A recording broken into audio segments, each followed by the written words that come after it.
நினைப்பதெல்லாம் நடந்து விட்டால் தெய்வம் ஏதுமில்லை. நடந்ததையே நினைத்திருந்தால் அமைதி என்றுமில்லை. நினைப்பதெல்லாம் நடந்து விட்டால் தெய்வம் ஏதுமில்லை. நடந்ததையே நினைத்திருந்தால் அமைதி என்றுமில்லை. முடிந்த கதை தொடர்வதில்லை இறைவன் ஏட்டினிலே.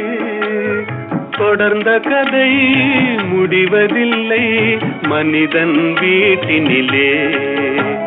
நினைப்பதெல்லாம் நடந்து விட்டால் தெய்வம் ஏதுமில்லை. நடந்ததையே நினைத்திருந்தால் அமைதி என்றுமில்லை.